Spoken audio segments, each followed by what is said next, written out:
Hi, this is Jaryd Krause, host of the Buying Online Businesses podcast. And in this episode, I'm speaking with Mark Mars from Niche Website Builders. They create great content for people who have content sites. They do link building, build sites on expired domains, and a lot of cool things. Now, in this podcast episode, Mark and I specifically dive into talking about how to actually structure your content for affiliate articles and ad articles as well, info articles. We also talk about how to know you're actually buying quality backlinks, right? And what a quality backlink actually is.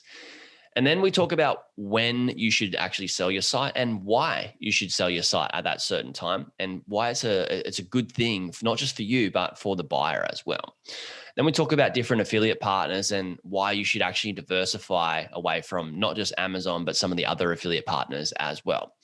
Now, Niche Website Builders, they do killer content creation, right? They help people build backlinks. They build sites on expired domains, like I said. And I've also had multiple clients use them, which in fact is actually how I found out about them.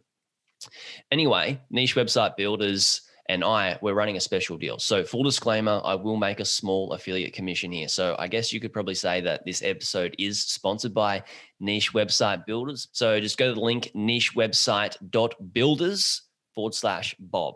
That's nichewebsite.builders/Bob. There'll be a link in the show notes, or you can just type in nichewebsite.builders/Bob to get that. Check them out. They're really, really good. My clients have gotten great results using them. Now, this is such an incredible episode. Let's dive into it. You guys are going to absolutely love it. Today's episode is brought to us by Niche Website Builders, which is a company a few of my clients are using and have used for content creation and link building services. They do everything from start to finish. So from keyword research all the way to uploading your completed article for you. We've also had Bob members buy ready-made affiliate sites built by Niche Website Builders. So if you're looking to outrank your competitors' content and build better backlinks, Niche Website Builders and I have a special deal for you. Head to nichewebsite.builders/Bob. I'll put a link in the show notes for you. But again, that's www.nichewebsite.builders/Bob.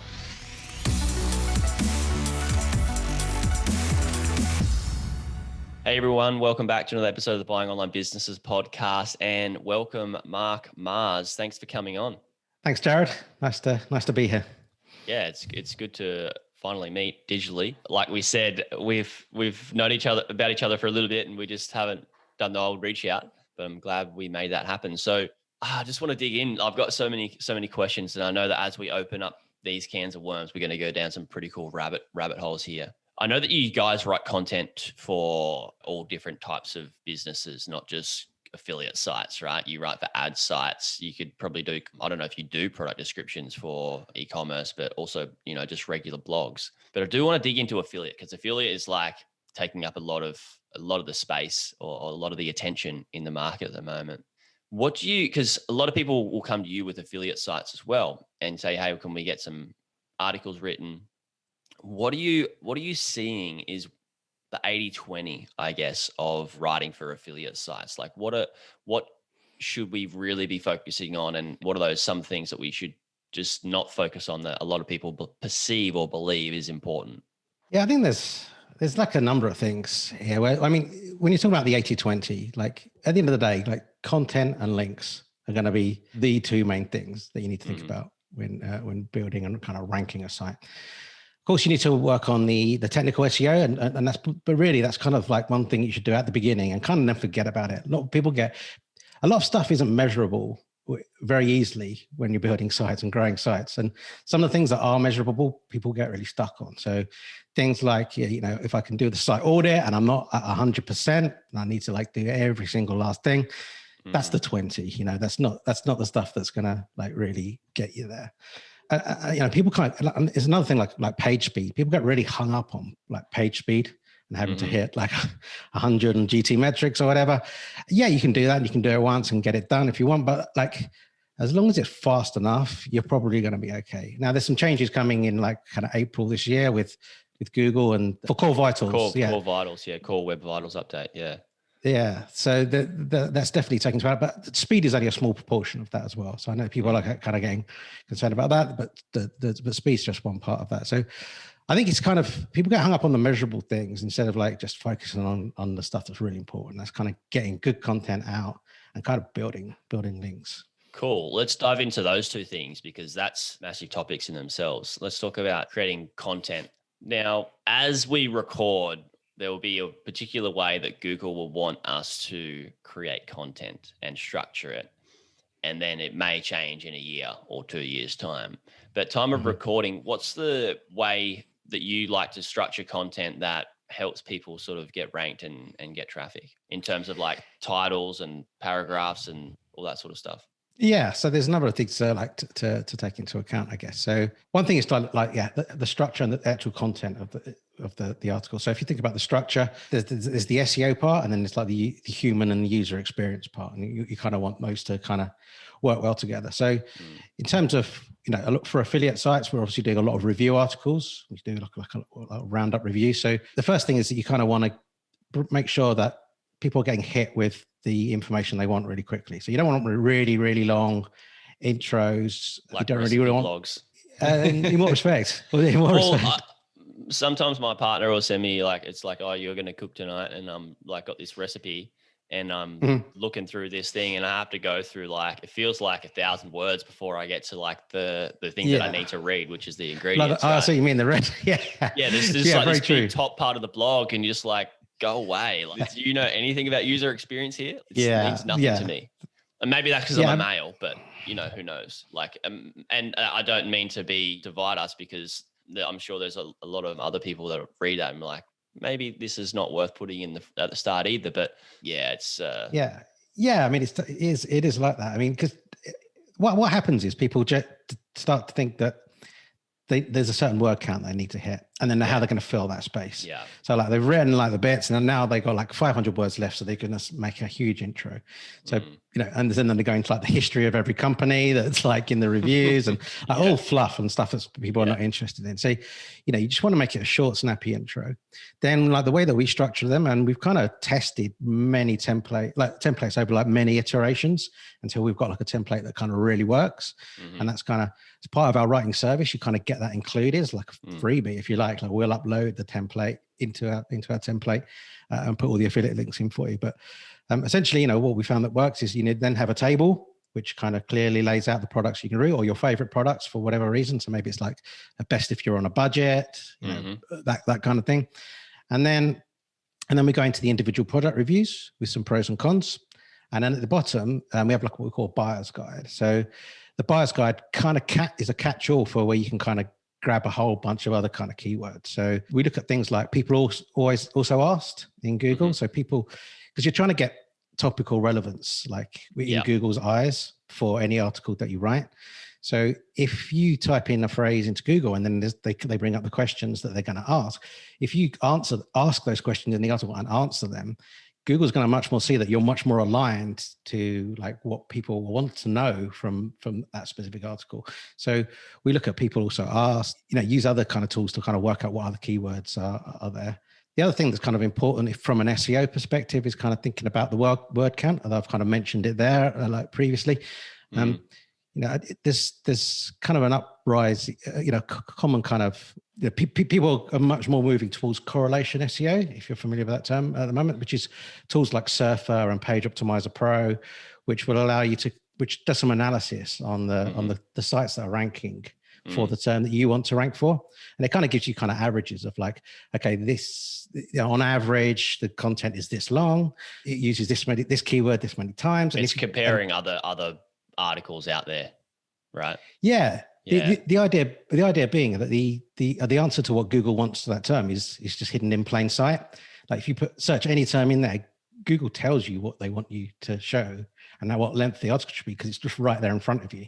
Yeah. These tools kind of like, rather than you having to kind of do all that stuff manually, it'll kind of bring it into a nice kind of dashboard, which allows you to kind of pick that stuff up real quick. Yeah. Yes. And I was actually speaking to not Mark, that's you. I was speaking to Kyle Roof, who's created Page Optimizer Pro just the other day.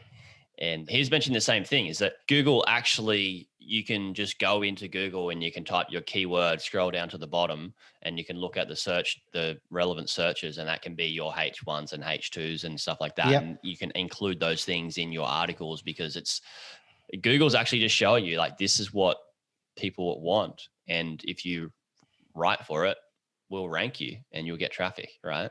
Yeah, absolutely. And that's, I mean, some people think that historically people think, look, long quality means better, quality means longer. And so everyone was for a while, just trying to write the longest article. And now, I mean, Matt Diggity uses the term, you don't want to be like the black sheep of the SERPs, because if you look different to everything else that's ranking in the top 10. So if the average article length is 2,500 words and you've written 10,000 words, you think I'm going to just do better. You stand out as like not what everyone else is doing, and therefore you won't get ranked because you are different to everybody else. And you can't, you can't be too different, right? You need to be good enough, like a little bit different, that you're better than everybody, but not too different. It's like, this is a total oddball. In terms of quality, people believe, length is quality. I've got a really good book, and I think it's by Alvo, forget his name. It's a copywriting book, and it's like a very thin book, and to buy it, it's like $48, and it's a small book, but it is such rich content. And it's actually, I would say it's easier to write a long piece of content and just have it massive long and give things so much context. It's ridiculous. But it's actually a bit harder, in my opinion, to write something and edit it and condense it down to this beautiful format that creates a great, like you said before, is you focus a little bit on user experience, focus on readership, when you can condense it down. Like if you have an article that's like 500 or 400 and everybody else is like 600 or 700, you're a little bit different. You're not 100 words. You're not 200 words. You're a little bit different, but you've condensed this down, and it's just so easy to people to read. And that's what creates that shareability, right? That viral mentality, that if you do these things right, you can achieve that. For sure. Yeah. So talking about user experience in these articles, you're breaking these things up, right? You're breaking up the table and the images and is there other things that you're doing for user experience as well? Yeah, I think it's more than anything, it's like the placement of the calls to action. So, we have calls to action on that table that I described at the top, and then you have the individual reviews. So you want to make sure that you've got an affiliate link on the image itself. Then we always have a button kind of under the image, which is kind of where you can just check out the product straight away. Quite often, we also include a button at the bottom of kind of that single review, which will be check out the reviews on Amazon or wherever the affiliate program, whichever one you're using. So quite often we'll use that as well. More and more, we're kind of suggesting to our clients that they, if they're using multiple affiliate programs, don't just select one affiliate program, use multiple and have multiple buttons, and encourage people to click through to find the best price. So they essentially cookie every site that they click through on. So even if they don't buy on Amazon, they might buy on something on Amazon later. But if they, generally with Amazon for a lot of niches, it's still best because people have the accounts with them already. They're the masters of upsell. So you get more stuff in the basket. So even though the commission rates are really low, they're still often the best option. But if somebody does end up buying from another site and you get 3 times the commission you would have done, that's a win. But you don't take away the Amazon option at doing that, because you're probably going to earn less. So I talk about, and people have heard me say this before, that Amazon is a hard one to ignore. And the reason being, it gets, in my opinion, such high conversion rates or sells a lot of things, is because it has a bigger brand and a bigger audience than any of the other affiliates you can sign up for. And so I know I've got clients in the mastermind that make more money selling on Amazon from them buying products that aren't even relevant to their niche that they're in. That can happen with other affiliates as well. But Amazon, because they have so many products and they have such a big audience and such a big brand, that trust level is really high with Amazon. The one person they do the best justice for, in my opinion, is the end user, is the customer. My philosophy on how they do business isn't the most just, but for end user, that's why they got so many customers, is because the trust level's so high because they do so well by them.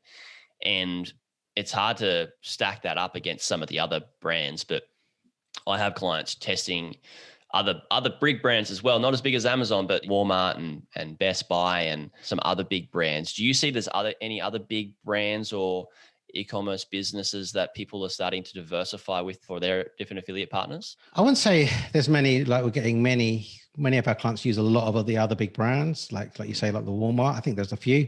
I think people have most success finding real niche affiliate programs that are just within their space, unique to their space. That's kind of what that's kind of what we got more of. Like generally, because even like people like Walmart, their programs commission rates are dropping as well. They're not great either. So actually, I think some of the best programs are one of those ones that you have to dig for once you get yourself into a niche. And I honestly think that these more niche sort of sites are better because you can have that uniqueness to it. And let's be real, there's a lot of competition selling Amazon products or having an affiliate site that's just selling pure Amazon products just to flog the 10 best drink bottles or the 10 best blue blocker glasses or whatever it is. And those people that are doing that, the competition is fierce because they're hiring SEOs. They got a content team like you guys writing this stuff. It's just very condensed space. For sure. I mean, we like to think that it is really competitive, and it gets more competitive every year. I think for most niches outside of the ones that are like really competitive that you kind of wouldn't want to touch, or your money, your life type niches where it's just a little bit more risky as well in the eyes of Google, that generally in most niches, even though it's quite saturated, there's still opportunity there. There's still angles you can take. If you do the keyword research right, you can still find low hanging fruit because there's just so many different keywords and terms out there that people are searching that, there's a lot of people doing this, but there's a lot more people searching for different stuff in different ways. With that said, like we are definitely, ourselves as portfolio owners, Adam and I business, but also for our clients, we're recommending for a number of reasons to diversify into more informational content, monetizing through ads, also kind of once they get traffic, other kind of like info products and things like that, they can monetize in different ways. But because just ranking for info articles is just so much easier. So you can just drive a lot more traffic to your site. More traffic means more ad revenue, more ad clicks, more ad views. And the ad networks they're getting better and better all the time. You can earn a decent income just off ads now. The AI and the data that they can analyze for ad placements is exceptional. Like even just Google ads or AdSense, you put auto ads on your site, you can make some good money, like really, really good money just by having their algorithm work out the best placements for you. And you can turn it on aggressive versus non-aggressive, which is quite cool. Sticking with the ad theme here, is the structure pretty similar when you're writing an info article? You breaking it up with different titles and images and ads as well? And will you have say I have a content site that's just optimized for ads? Do you create like an article that has like, here's where you put an ad and here's where you put an ad, or do you leave that up to there's a couple of questions in there, so I apologize for getting too far ahead, but yeah, that's all right. What's the general structure that you run with? Yeah. So obviously there's some similarities, but it's quite different to a review based article because we haven't got that table at the top. We haven't got the reviews and the affiliate links and all that kind of stuff, but you still want to structure the article in a way that kind of makes sense. So you want plenty of subheadings in there that are keyword rich. One thing we didn't mention before is you should kind of user experience, but it's, you see some sites, they write like a newspaper. So you'll have no paragraphs and nobody wants to read that. Like that, as from a user point. Just a big scary block of text that's like everybody's worst nightmare because our attention span sucks at the moment. No one wants to read that. Like they're just going to just disappear. So, maximum 2 sentences a paragraph. That's kind of our rule. So 1 or 2 sentences a paragraph, which sounds small, but once you've got it on the screen, it's not. What you've always also got to take into account is like mobile devices. Like it may, once you've kind of narrowed it down to a narrow screen, that 1 or 2 sentences is, effectively nearly a whole page. So, you've got to break it up like that. So the info articles, we don't really work with where we're going to place ads and optimize it. We let the ad networks do that themselves. So generally we advise and guide our clients on what ad networks are available and what they can use, but we don't work on behalf of them with their the ad network that they're choosing. We just let them do it. And then, like you say, the platforms that they have are the best. The machine learning that goes on is best at optimizing for the site rather than us trying to dictate placement of ads. So that's just generally how we work. Yeah, guys, check out Ezoic. Like you can just see the case studies. Like when you sign up for Ezoic, if you put your site on it, you can test it out and then you can see the results. And what I've done with one of my sites is like when I set up with Ezoic is like I could test AdSense versus Ezoic and see which one actually did better at the same time.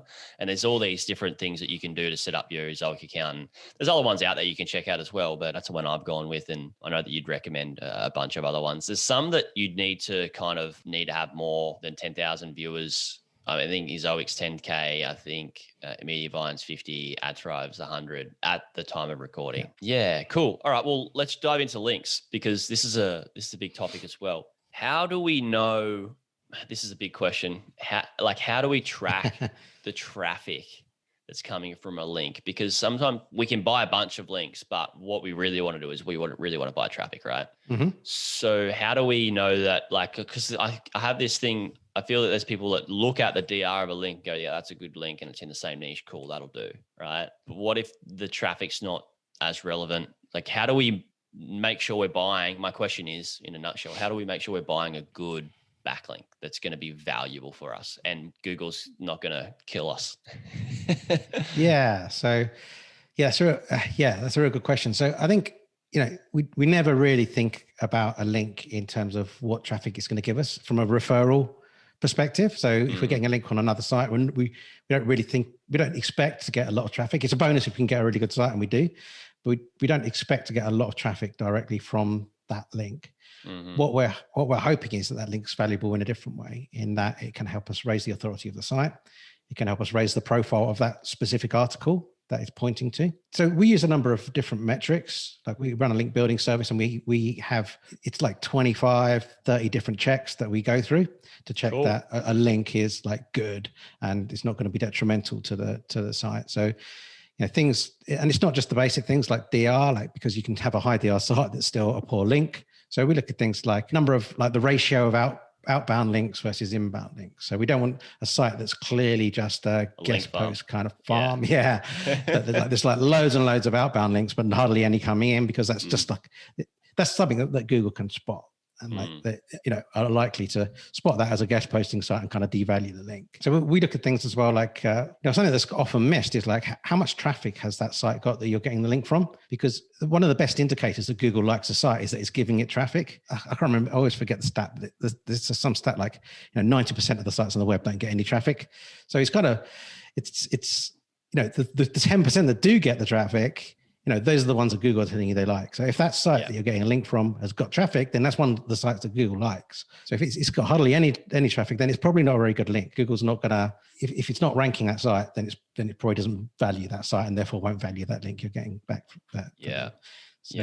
So I mean, with that in mind, then we're looking to, we're generally looking to rank specific articles with those links. So we'll get sent to specific articles. So quite often one of the things you would look at is, okay, well, not every article you write is going to rank straight away or ever, potentially, but generally around 20% of your articles will generate 80% of your revenue.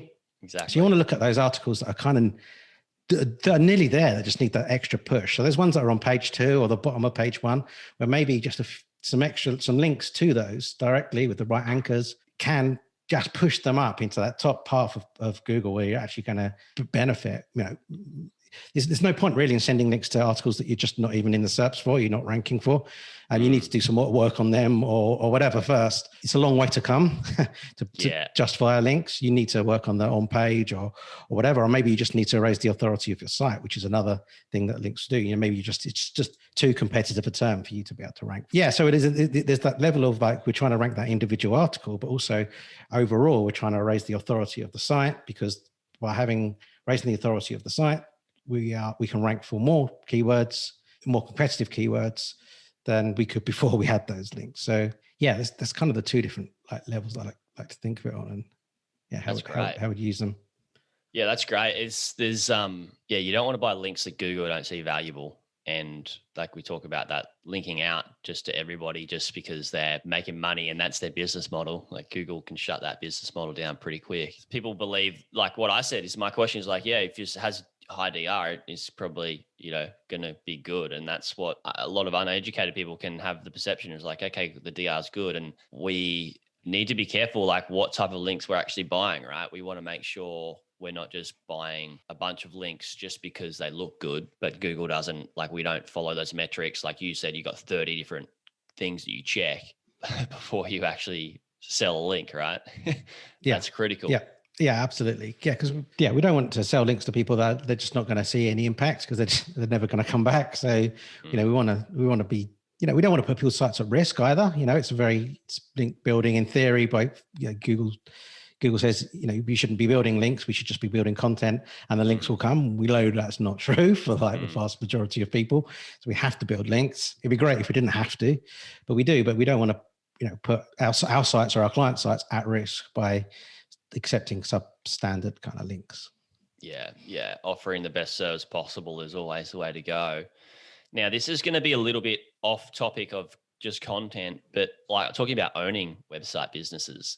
Now, you've said that you own a few. Adam's, business partners bought a few. Have you sold any as well? So I've sold some for like small amounts, but like Adam's the big flipper of the two of us. So he'll buy something, he'll put some effort into it for 6 months, and then sell it for a profit. And yeah, that can sometimes be quite decent. It could be like a double your money kind of profit, or sometimes it's just adding an extra 5,000 or 10,000 onto the value of the site and then flipping it. I'm kind of more the guy that kind of builds sites more for the long term. So I'm building them and I've got them as cash flow. They kind of create me a nice earning month on month. And I'm just building a bigger kind of asset kind of over time. I think I'll probably sell some this year. I've got around 6 kind of sites at the moment in various kind of degrees of like starting to like more mature and established. So yeah, I definitely think I'll sell some just to get some, just to realize some of the profit capital that I've kind of made. And I'm the same as you, is that I'm very heavily on the just build it and just let it compound and grow over time. If it's in a good niche and it's a good business, why not keep it? Like, it's not like you said, like you could realize some of the profit and the work that you've done, but you don't need to as well, right? Like, it's not like you need to sell these businesses. So my question is like, how are you going to decide which one? And also, is there like a certain period that business will get to before you're like, maybe this is worth selling? Like, have you thought about that, or is there any thinking behind it?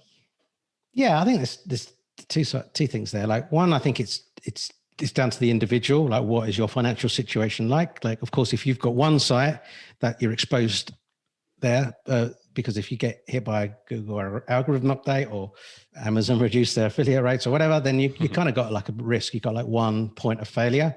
So maybe you want to kind of get that to a decent point, sell it, and then kind of use that capital to kind of build a few sites.